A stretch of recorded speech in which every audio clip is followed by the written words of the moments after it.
새벽기도에 계속 같이 묵상하고 오셨으면 아실 겁니다. 백부장이 주님 앞에 하인을 고쳐달라고 나와서 굉장한 믿음을 보여줍니다. 백부장의 믿음으로 말미암아 주님이 그 하인을 고쳐주시죠. 오늘 중풍병자를 데리고 온 사람들의 믿음이 그를 치유하는 역사가 일어나게 했나요? 좀 다른 차원입니다. 그들의 믿음을 봤다. 그의 믿음이 아니라 그렇게 중풍병자를 메어온 그들 전체의 믿음을 보셨다라는 데 주목할 필요가 있습니다. 환자와 무리는 누구에게 나아가야 할지를 알고 서로 합력해서 주님 앞으로 나온 거죠. 그러니까 그렇게 함께하는 믿음의 그 공동체를 보면서 치유의 역사를 허락해 주신 겁니다. 우리가 이루고 있는 믿음의 공동체는 과연 이렇게 함께 누구 한 사람을 위해서라도 마음과 뜻을 모을 수 있는 그런 공동체인가를 좀 돌아볼 필요가 있겠습니다. 항상 서로를 배려하고 연약한 지체를 돕기 위해서 마음과 힘을 합할 수 있는 그런 믿음의 공동체로 세워져 가야 할 줄로 믿습니다. 그런데 이제 중요한 것은요, 주님이 이 사람을 치유하실 때 작은 자야 너의 침상을 들고 일어나 가라 이렇게 하지 않으시고 소자야 내 죄사함을 받았느니라 이렇게 말씀합니다. 그랬더니 같이 있던 자 중에 서기관이 속으로 이르되 이 인간이 신성모독하고 있네. 왜냐하면 죄를 사하는 권능은 하나님에게만 있으니까. 예수님을 그냥 사람으로 봤을 때 안 그래도 좀 무리를 일으켜 오셨는데 이거 확실히 신성모독이다, 죽을 죄 짓는구나 이렇게 생각하고 있더라라는 것이죠. 사람을 망가뜨리는 근본적인 게 뭐냐? 죄라는 거죠. 죄의 문제가 해결되지 않는 한 육신을 치유해봐야 소용없더라라는 거예요. 병 들었을 때는 주여 주여 하고 눈물 콧물 다 빼면서 살려달라고 살려줬더니 정작 충성하기는커녕 오히려 더한 짓을 하는 사람들이 상당히 있더라는 거죠. 그러니까 단순 병의 치유는 우리에게 어쩌면 복이 아닐 수도 있어요. 죄를 용서받는 게 가장 큰 은혜요, 가장 큰 복인 줄 믿으시길 바래요. 근데 사람들은 너무 쉽게 생각해요. 그러니까 주님이 그들을 향해서 말씀하시잖아요. 내가 죄 사해 주는 것이 쉽겠니? 병자가 침상을 들고 일어나 가라 하고 치유하는 일을 하는 것이 더 쉽겠니? 치유가 더 쉽다는 거예요. 죄 사하는 것보다. 죄 사함은 사랑 없이는 불가능해요. 애들이 맨날 사고 쳐요. 그래도 부모는 또 용서하고 또 용서해. 왜? 사랑하니까. 그런 말씀을 지금 하고 계시는 거예요. 하나님이 왜 죄사하는 본능을 갖고 계시죠? 인간들을 사랑하시니까 그러는 거예요. 그러니까 사랑의 마음 없이는 이 죄사함이 이루어질 수 없다라는 거죠. 그런데 사람들은 이걸 간과하는 거예요. 항상 사람들은 쉬운 쪽을 택해요. 그러나 하나님, 주님은 바른 쪽, 필요한 쪽을 택하신다. 우리의 기도의 제목도 보면 쉬운 쪽을 늘 달라고 그래요. 근데 하나님은 바른 쪽, 필요한 쪽을 꼭 주시려고 한다라는 거예요.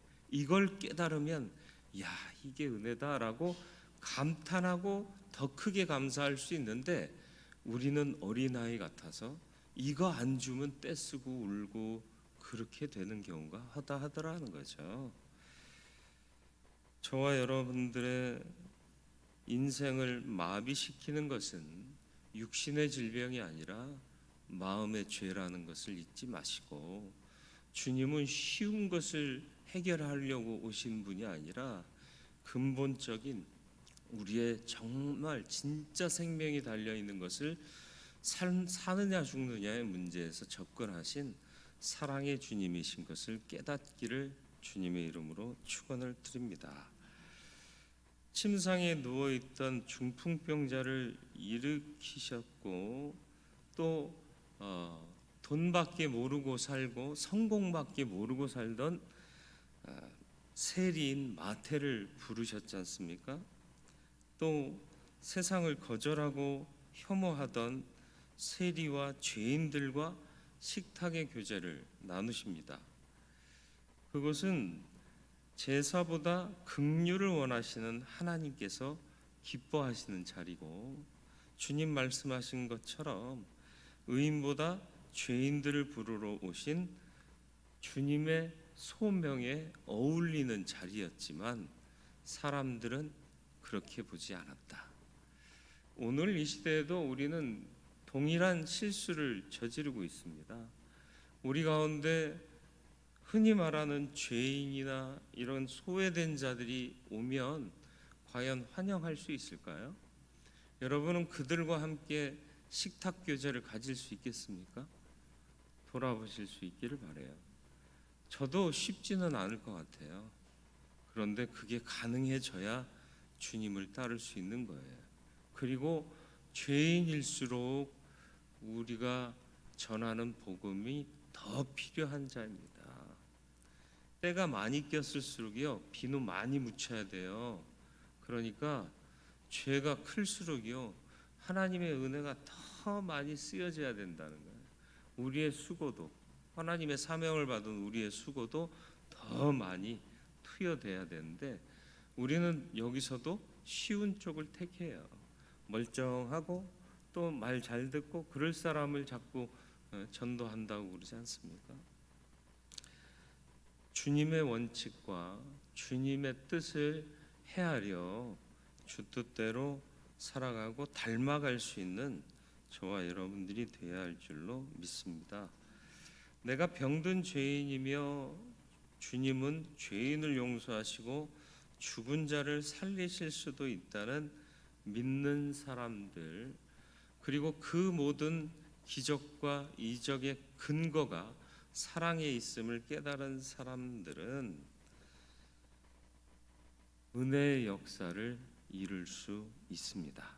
그리고 구원의 참 가치를 알고 겸손하게 날 살리신 주님을 위해 희생하고 헌신합니다. 이름 없이 빛도 없이. 우리는 뭐 하나 하고도 내가 했다고 하고 싶어 하잖아요. 제가 늘 말씀드리지만 삼풍백화점, 강남에 뭐라 그러죠? 유명 브랜드 파는 유명한 백화점이었잖아요. 그거 지어졌을 때 질통지던 노가다꾼들도 다 저거 내가 졌다고 그랬어요. 근데 그게 무너지자마자 친구들이 야, 너 저거 네가 졌다며. 그러니까 아이, 내가 왜 저걸 질통만 졌어요. 말이 바뀌는 거죠. 저와 여러분들은 어떤 것에 가치를 두고 어떤 것을 주목하고 살고 있는지 좀 돌아봐야 할 겁니다. 종교적으로는 잘 갖추고 있지만 실질적으로는 중한 영적인 병에 걸려 있는 것은 아닌지 돌아봤으면 좋겠습니다. 서기관은 예수님을 신성 모독하는 자로 생각하는 악을 저질렀습니다. 주님이 그렇게 말씀하셨어요. 너희가 어찌하여 마음에 악한 생각을 하느냐. 악행을 저지른 거예요. 바리새인들은 죄인을 부르러 오신 예수님을 몰라봤죠. 율법의 참 의미를 몰랐을 뿐만 아니라 오히려 자신들이 병든 죄인인 것을 몰랐다라는 거예요. 늘 말씀드리지만 작은 병은 병이 아니에요.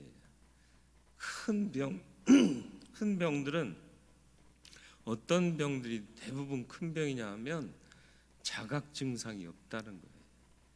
아픈 줄 모르고 살다가 갑자기 그러면 죽어요. 이게 큰 병들의 특징입니다. 여러분, 그래서 우리에게 필요한 게 뭐냐?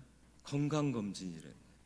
그래서 치료 비용보다 예방 비용이 훨씬 적게 든다는 걸 알고 국가 국민건강보험공단에서 2년에 한 번씩 건강검진을 의무적으로 받게 합니다.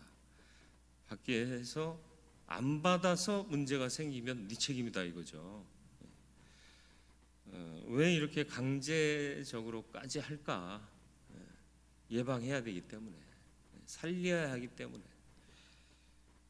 우리도 이 세상의 노력만큼은 해야 되지 않을까? 영적인 부분에서 영적으로 항상 건강 검진 받으시길 바래요. 그 말씀을 통해서, 그리고 항상 자각 증상 없더라도 체크하세요.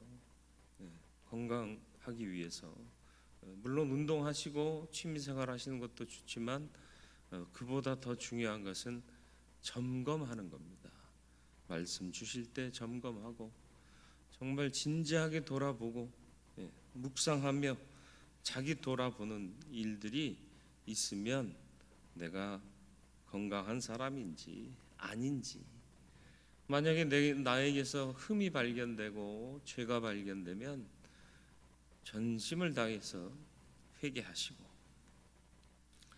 그들은 서기관과 바리새인들은요 더 이상 배울 것 없고 들을 것이 없고 돌이킬 것이 없다고 생각하는 병에 들은 거예요. 목사라도 배울 것이 더 있어요. 목사라도 들을 것이 있어요. 그리고 목사라도 돌이킬 것들이 있어요. 직분을 계급으로 인식하는 분들한테 이렇게 얘기하는 거예요. 누구나 배울 것이 있고 누구나 들을 것이 있고 누구나 돌이킬 것들이 있습니다. 열린 귀의 사람이 되시고, 귀가 열렸다는 것은 몸이 움직인다는 것과 연결돼요. 항상 회개는 뉘우침이 아니라고 그랬잖아요. 뉘우치는 건 생각으로만 아이고 왜 그랬을까, 내가 왜 그랬을까, 다시는 그러지 말아야지 하는 데까지가 뉘우침이고요. 회개는 뭐냐 하면 하나님의 뜻으로 내가 살겠습니다 하고 돌아서서 그렇게 살아가는 데까지가 회개라는 거죠. 안 봐도 다 알아요? 덮어놓고 믿어요? 그러지 마시길 바래요. 해도 모르겠는 게 주님의 뜻이고 말씀인데 왜 덮어놓고 믿냐고. 그러니까 자기 마음대로 믿는 사람들이 세고 셌잖아요. 이 바리새인과 서기관들은 아니었어요? 잘 알았어요. 물론 머리로만. 하나님의 마음 통해야죠. 오늘 말씀을 통해서 이달 한 달을 어떻게 살아가야 할 것인지를 분명히 하셨으면 좋겠습니다. 쉬운 쪽을 택하지 마시고요, 바른 쪽과 필요한 쪽을 택하시는 주님의 뜻을 헤아려 우리의 영적인 질병이 온전히 치유되기를 바라고. 질병 없는 사람 없어요. 그런데 자각하지 못하면 죽어요. 그러니까 잘 모르겠거든 건강검진 하시길 바래요. 영적인 건강검진, 말씀 묵상하라는 거죠. 예배 자리에 나와서 들어야 된다는 거죠. 아무리 의사가 좋은 처방을 하고 좋은 약을 줘도요, 내가 그 처방을 듣고 따르지 않고 약을 제때 안 먹어주면 치료되지 않아요. 과연 나는 병든 자인가? 건강한 자인가? 주님, 나는 필요한 자인가? 필요 없이 혼자도 잘 살 사람인가?